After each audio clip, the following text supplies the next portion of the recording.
আর কি মাছ এনেছে দেখো। এই মাছগুলো তোমরা খাও? মানে আছে এগুলো একদম ছোট ছোট চিংড়ি মাছ, মানে খুবই ছোট, পুরো চিংড়ি বলা চলে। চিংড়ি মাছগুলো দিয়ে বড়া খেতে খুব ভালো লাগে। আজকে এটা দিয়ে এই চিংড়ি মাছগুলো দিয়ে আজকে বড়াই বানাবো। তো চলো তোমাদের সাথে রেসিপিটা শেয়ার করি। প্রথমেই মাছগুলো ভালো করে পরিষ্কার করে ধুয়ে নিতে হবে। এত ছোট যে মাছের মধ্যে অনেক রকমের মাছ থাকে মেলানো, সেগুলোকে একটু বেছে বেছে ফেলতে হবে। আবার এর মধ্যে না এরকম ছোট ছোট এই যে দেখো কাঁকড়াও থাকে, এগুলোকে বেছে বেছে সব ফেলে দিতে হবে। তো মাছটাকে আমি বেছে ধুয়ে ভালো করে পরিষ্কার করে নিই, তারপরে তোমাদের সাথে বাকিটা শেয়ার করছি। মতন পরিষ্কার করে আমি একদম ধুয়ে নিয়েছি। এবার এগুলো থেকে একটুখানি এই যে এক্সট্রা জলটা আছে, এই জলটা এইগুলো চিপড়ে তারপরে এগুলোকে নিয়েছি, এর মধ্যে একটুখানি পেস্ট করে নেব। এগুলোকে একটু জল চিপড়ে নেব ভালো করে, পেস্ট তৈরি করে নেব।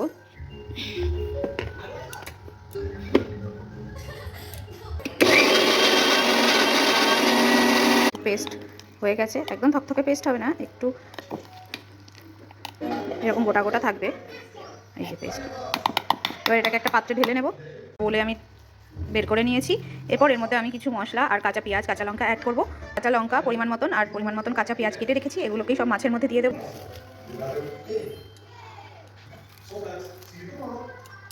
পরিমাণ মতন কাঁচা লঙ্কা,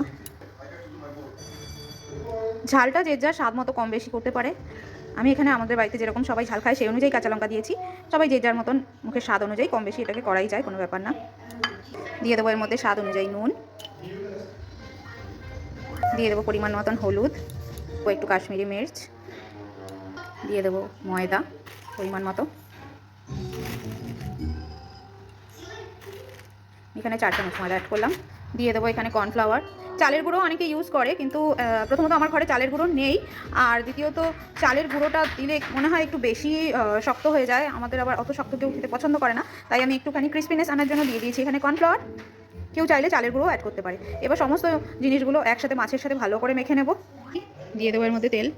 এই যে এটাকে ভালো করে পেঁয়াজ টিয়াজ যা মশলা ছিল যাবতীয় সব কিছু দিয়ে মেখে নিয়েছি। আর একটা জিনিস আমি ভুলে গেছিলাম ভিডিওতে বলতে, যেটা রেকর্ড করা হয়নি, আমি এখানে জিরের গুঁড়ো অ্যাড করেছিলাম, যেটা আমি বলতে ভুলে গেছিলাম, পরে আমি এটা অ্যাড করেছিলাম।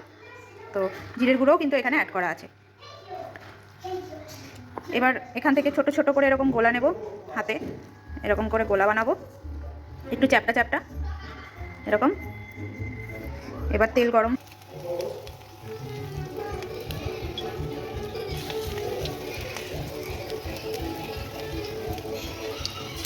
এটাকে দুবার করে ভাজবো। দুবার করে ভাজলে জিনিসটা খেতে ভালো লাগবে, একটু মচমচে হবে বেশি। প্রথমে একটুখানি আধা ভাজা করে নেব, তারপরে আবার খাওয়ার সময় গরম করব।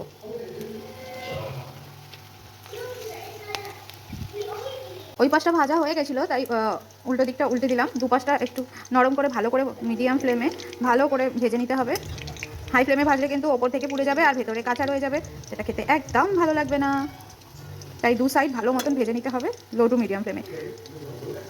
একবার ভেজে তুলে রেখে দেবো, তারপরে আবার যখন ভাজবো তখন আরেকটু কড়া করে ভাজবো, তাহলে জিনিসটা খেতে খুব মুচমুচে হবে আর ভালো লাগবে খেতে।